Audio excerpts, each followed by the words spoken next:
इमरान अपने साथियों समेत कायशान पहाड़ से कुछ फासले पर सुनारी जंगल के अंदर मौजूद था। वो सब झाड़ियों की ओट में बैठे हुए पहाड़ की तरफ देख रहे थे।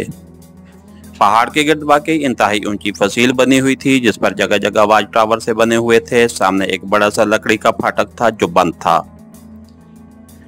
अजीब सिलसिला है, पूरे पहाड़ के गिर्द फसील इस अंदाज में बनाई गई है जैसे ये पहाड़ ना हो बल्कि कोई लेबॉर्ट्री हो। जोलिया ने हैरत भरे लहजे में कहा। हाँ, लगता है जैसे इस पहाड़ के अंदर कोई खास काम किया जा रहा हो। सिर्फ तकद्दुस की खातिर इतना बड़ा काम नहीं किया जा सकता, साले ने जवाब देते हुए कहा। जो कुछ भी है, बहरहाल हमने उस शेरी पदम का खात्मा करना है और उसके लिए बहरहाल हमें इसके अंदर जाना होगा, इमरान ने जवाब दिया। बॉस, मेरे ख्याल में हम सामने की बजाय अकबी तरफ से इस फसील को अबूर करें। हमारे पास ऑटो कुमंदे मौजूद हैं, टाइगर ने कहा। हाँ,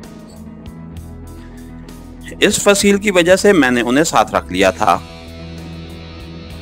लेकिन ऐसी सूरत में हमें पूरा पहाड़ क्रॉस करना पड़ेगा, इमरान ने जवाब दिया। इस लकड़ी के फाटक को तो मैं मिसाइल से उड़ाया जा सकता है। इस लकड़ी के फाटक को तो मिसाइल से उड़ाया जा सकता है, लेकिन मसला वाच टावर्स का है। वहां हैवी मशीन गन्ने भी नजर आ रही हैं, जोलिया ने कहा। मेरा ख्याल है इस पहाड़ के अंदर जाने के लिए कोई न कोई क्रैक मौजूद होगा।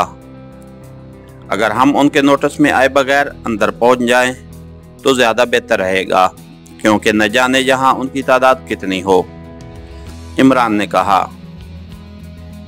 तो फिर इस क्रैक को तलाश किया जाए, जोलिया ने कहा। बॉस, मुझे इजाजत दें, मैं उसे तलाश कर सकता हूं। खामोश खड़े जोसेफ ने कहा तो इमरान समेत सब बेइख्तियार चौंक पड़े।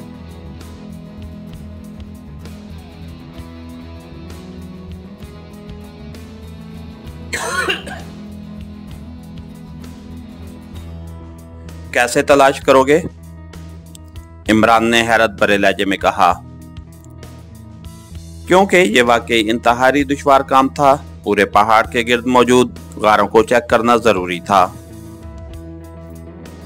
बॉस, जहां क्रैक होता है और जंगल भी होता है, वहां लाजमन एक पहाड़ी बूटी खुद ब खुद पैदा हो जाती है, जिसे अफ्रीका में कारोश कहा जाता है। मैं उसे बहुत अच्छी तरह पहचानता हूं, क्योंकि इस बूटी को क्रैक की बंद हवा ही परवान चढ़ाती है, जोसेफ ने कहा। अगर ये बात है तो फिर ठीक है, तुम फिलहाल सामने और दोनों साइडों पर काम करो, लेकिन ख्याल रखना, अगर तुम वाच टावर वालों की नजरों में आ गए तो फिर उन्होंने तुम्हारे अंदर क्रैक पैदा कर देना है, इमरान ने कहा।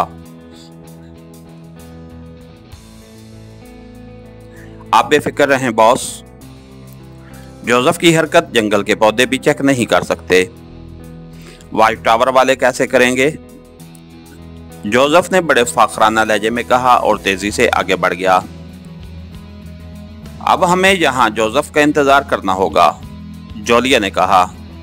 हाँ, और साथ ही दुआ भी करना होगी कि कोई क्रैक उसे मिल जाए, इमरान ने कहा। क्या दीवार से इस क्रैक को बंद नहीं किया गया होगा? साले ने कहा। हो सकता है कर दिया गया हो, लेकिन क्रैक के अंदर दीवार को तोड़ना निस्बतन खुली फिजा के ज्यादा महफूज रहेगा, इमरान ने कहा। तो सबने इस बात में सर हिला दिए और फिर तकरीबन 1 घंटे बाद जोसेफ वापस आ गया।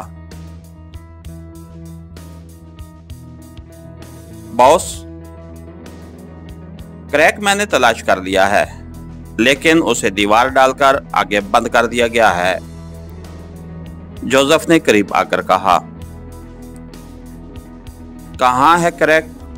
इमरान ने कहा तो जोसेफ ने तफसील बताना शुरू कर दी। चलो, लेकिन बेहद एहतियात से काम लेना होगा। हमें किसी सूरत वाच टावर्स वालों की नज़रों में नहीं आना, इमरान ने कहा। और फिर वो सब झाड़ियों के दरमियान मोहतात अंदाज में चलते हुए जोसेफ की रहनुमाई में आगे बढ़ते चले गए। उन्हें क्रैक वाले गार के दहाने तक पहुंचने में भी तकरीबन 1 घंटा लग गया। ये एक गारनुमा क्रैक था जिसके दहाने पर सुर्ख नोकीले पत्तों वाली ऐसी झाड़ियां थीं जो और कहीं नजर ना आती थीं, और जोसेफ ने बताया कि यही झाड़ियां क्रैक की निशानी होती हैं। उनके लिए ये बात भी फायदेमंद थी कि जंगल से गार के दहाने और उसके इर्द गिर्द भी झाड़ियां फैली हुई थीं, इसलिए उन्हें इस गार के दहाने में दाखिल होने में इंतहाई आसानी हो गई थी। गार में दाखिल होकर वो तेजी से आगे बढ़ने लगे और फिर ये क्रैक कुछ आगे जाकर अचानक बंद हो गया। वहां वाकई खसूसी तौर पर पुख्ता दीवार बनाई गई थी। ये दीवार ज्यादा पुख्ता नहीं है, खंजर की मदद से उसकी एक ईंट निकाली जा सकती है, इस तरह धमाका नहीं होगा, इमरान ने कहा। और फिर वाकई थोड़ी सी मेहनत के बाद उन्होंने खंजर की मदद से दीवार की एक ईंट निकाल ली, और फिर एक ईंट निकलने के बाद मिट्टी के गारे से बनाई गई दीवार की बाकी मांदा ईंटें आसानी से निकाल ली गईं। अब दीवार में इतना बड़ा सुराख हो गया था कि उसमें से वो एक एक करके आसानी से दूसरी तरफ जा सकते थे। अभी मत जाओ, ताज़ा हवा अंदर जाने दो, इमरान ने कहा। और फिर तकरीबन 15 मिनट बाद इमरान ने सबसे पहले उसे क्रॉस किया, और उसके बाद एक एक करके वो सब इस सुराख को क्रॉस करके अंदर दाखिल हो गए। क्रैक काफी आगे तक जा रहा था और फिर अचानक क्रैक में रोशनी नजर आने लग गई, और इमरान समझ गया कि यहाँ से क्रैक खत्म हो रहा है। इमरान आगे बढ़ा और फिर उसने ऊपर चढ़कर सर बाहर निकाल कर देखा तो उसने देखा कि वो उस फसील की दीवार से काफी अंदर मौजूद थे। वहां भी घनी झाड़ियां थीं और दरख्त भी मौजूद थे, लेकिन कोई आदमी नजर ना आ रहा था।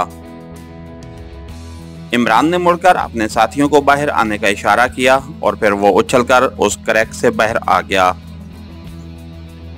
उसके पीछे एक एक करके उसके साथी भी बाहर आ गए। चंद लम्हों तक वो झाड़ियों की ओट में छुपे माहौल का जायजा लेते रहे और फिर इमरान आगे बढ़ने लगा।